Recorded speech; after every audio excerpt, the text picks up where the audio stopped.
Place Overseas Education Consultant. Study in UK. Low fee and without IELTS. 2 years work permit. Admissions are open for September 2024. Mobile number 9989999003.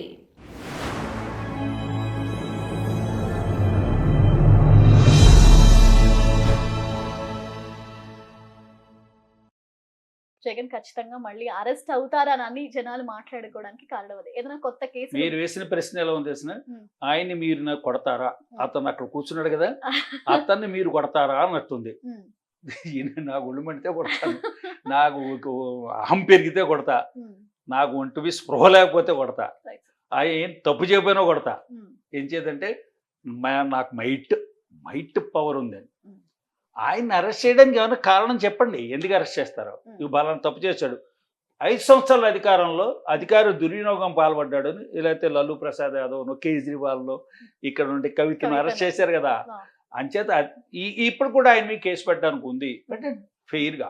fair గా. కానీ మీరు అతనిలో నేరం చేసి ఉండి అక్కడ క్రైమ్ ఉండి క్రైమ్ రిజిస్టర్ అయినా ప్రజలకి ఏం వెళ్తుందంటే మెసేజ్ వెళ్తుందంటే దౌర్భాగ్యం అని చెప్తున్నా. Right. చంద్రబాబు నాయుడు జగన్మోహన్ రెడ్డి మీద కక్ష తీసుకుంటున్నాడు.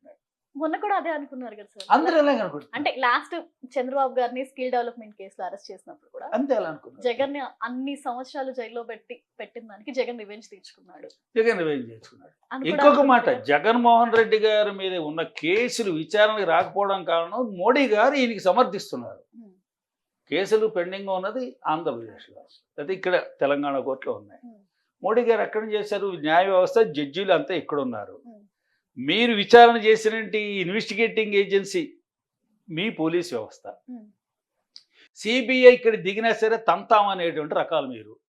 మా రాష్ట్రం రావద్దు సిబిఐ, ఉమ్, మీకు ఇచ్చిన పెర్మిషన్ రద్దు చేస్తున్నాం అంటే ఉమ్, సిబిఐ ఈ 2 రాష్ట్రాల పోలీసు వ్యవస్థ కన్నా గొప్పదేం కాదు, పవర్ఫుల్ ఏం కాదు. బోర్డర్లోకి వచ్చి ఆగిపోవాలి వాళ్ళు. Um, state is powerful than centre. Um, చాలా మంది తెలియదు. ఉమ్, వాళ్ళ అక్కడి నుంచి డబ్బులు మాత్రం పంపించాలి, ఉమ్, ఆ డబ్బులు లెక్కలు అడగకూడదు. Right. ఆ డబ్బులు ఎన్ని వేల కోట్లైనా నువ్వు తిన్నావా, ఖర్చు పెట్టేసావా, కాళేశ్వరాలు కట్టావా, ఏం కట్టినా కూలిపోయినా నువ్వు అడగకూడదు.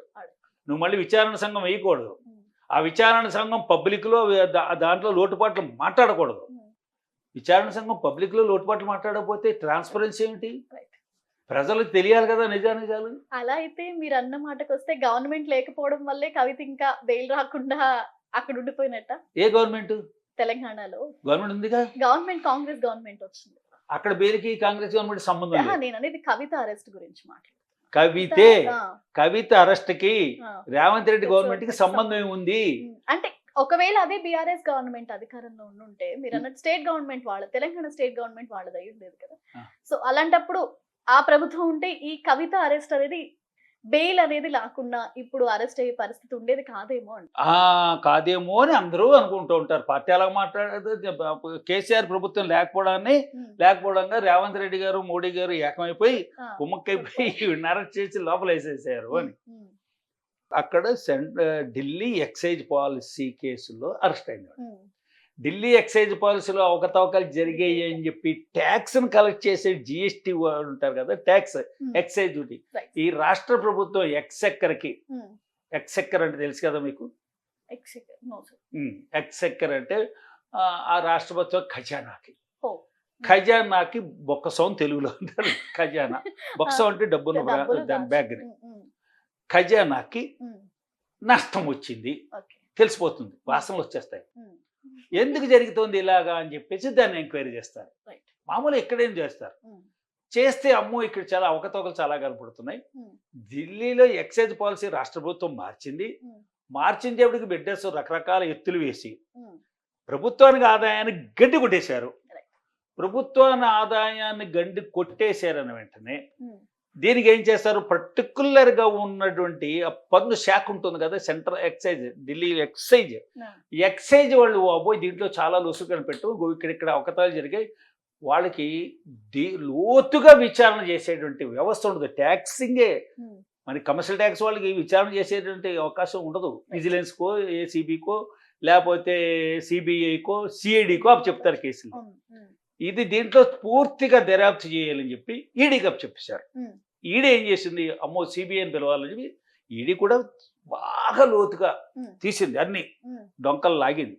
లాగితే ఒకళ్ళు బయటపడ్డారు, వాళ్ళందరినీ విచారణ చేశారు.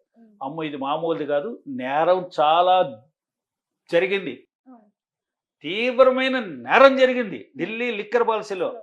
కాబట్టి దీన్ని ప్రాసిక్యూట్ చేయాలంటే పోలీసులు రావాలి. మనకు ఏ ప్రభుత్వ వ్యవస్థలో అయినా నేరం జరిగింది అనుకో, రెవెన్యూ డిపార్ట్మెంట్లో నేరం జరిగితే పోలీసులు పిలుస్తారు, బ్యాంకులో నేరం జరిగితే పోలీసులు పిలుస్తారు. సెంట్రల్ గవర్నమెంట్ ఢిల్లీ కేంద్ర పాలిత ప్రాంతం కాబట్టి ఏం చేశారు వాళ్ళు, ఈడీ వాళ్ళు ఏం చేశారంటే సిబిఐకి అప్పచెప్పారు. సిబిఐకే అప్పచెప్తారు, ఎంచేత యూనియన్ టెరిటరీ వాళ్ళకి అప్పచెప్పారు. అప్పచెప్తే వాళ్ళు దర్యాప్తు చేశారు, కూర్చోపెట్టారు, అందరు ఫోన్లు అందరిని పిలిచారు. ఏమండి మీరు మీ గురించి ఏమిటని చెప్తే, అబ్బాయి నాకు సంబంధం లేదండి, సుబ్బారావుకి తప్ప నాకేం సంబంధం లేదన్నారు. మీరు సుబ్బారావు అనిపించారు, అదేం లేదండి ఇంకో ఇద్దరు ఉన్నారని చెప్తారు. అలా అలా అలా అలా అందరిని పెట్టుకున్నారు. దాంట్లో కవిత 17 ఫోన్లు, దుబాయ్ ప్రయాణం, అక్కడి నుంచి చేసి బలమైన సాక్ష్యాధారాలతో